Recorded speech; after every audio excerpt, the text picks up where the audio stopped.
Terus untuk mencari solusi terhadap permasalahan yang ada, bapak-bapak akan lakukan apa? Itu yang ingin kita ketahui sebenarnya. Sekarang ini kita tahu permasalahan kita. Import kita, beras kita begitu tinggi, import tertinggi sepanjang sejarah 25 tahun ini. Import tertinggi kita untuk beras. Import tinggi, sudah importnya tinggi, harga berasnya tinggi. Harusnya import itu kita lakukan untuk mampu melakukan stabilisasi harga beras di tengah-tengah masyarakat. Harga beras tetap tinggi, beras tetap langka, berarti masih ada masalah di tengah-tengah masyarakat kita. Ini yang saya ingin dengar dari bapak-bapak, bukan pembelaan diri yang ingin saya dengar di presentasi bapak-bapak pada hari ini. Sekarang salah siapa?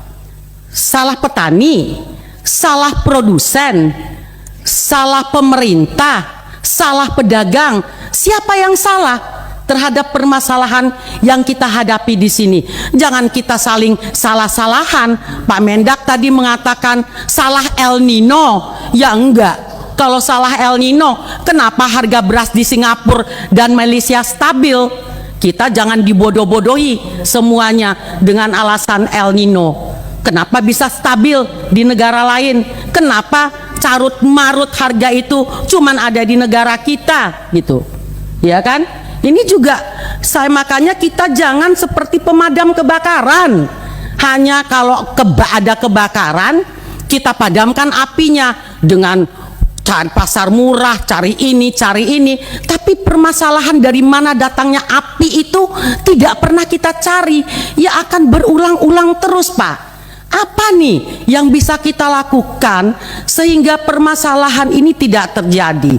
Nah, sekarang sudah tahu beras ini kita langka, produksi kita kurang. Dirut Pupuk baru mengumumkan lagi bahwa harga pupuk ke depan ini akan naik karena apa? Gas yang juga akan naik. Nah, ini kan jadi hal-hal yang announcement yang meresahkan di kalangan petani kita.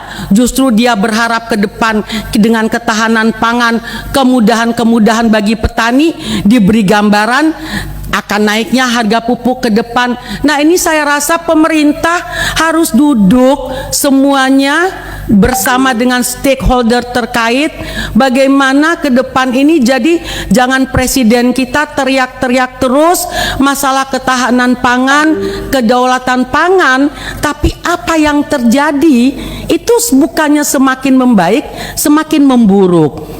Import beras tadi disampaikan Pak Mendak 3,5 juta ton. Saya juga ingin tahu kemana sih distribusi 3,5 juta ton impor terbesar sepanjang sejarah ini. Oke lah, tentunya untuk program-program pemerintah, stabilisasi harga, KPM, oke. Tapi kita pengen jelas pendistribusiannya itu sebenarnya berapa ke ini, berapa ke ini, berapa ke ini. Kenapa terjadi hal-hal yang terjadi sekarang ini? Miris, Pak, ngelihat di media sosial rakyat kita antri begitu panjang, Pak, untuk beras. Antri beras murah, Pak, harganya juga nggak murah-murah amat. Kalau Bapak tadi mengatakan, Bapak Dirut RNI, saya tanya ke Bapak tadi, harganya berapa sih harga murah yang Bapak sebut tadi? Nggak murah-murah amat juga yang disampaikan gitu. Benar kan, Pak? Nggak murah-murah yang disampaikan, tapi rakyat begitu antri. Berarti apa, Pak? Memang kita ini punya masalah di dalam hal ini. Justru bapak-bapak tolong ke kita ini diberitahu, bapak-bapak mau lakukan apa untuk permasalahan yang ada. Nggak cukup hanya buat pasar murah, nggak cukup Bulog hanya mengatakan tadi yang dipresentasikan. Harus ada langkah konkret bersama yang dilakukan oleh bapak-bapak, nggak masing-masing jalan sendiri-sendiri sebagaimana yang bapak-bapak sampaikan tadi. Saya rasa demikian, Bapak Pimpinan. Terima kasih.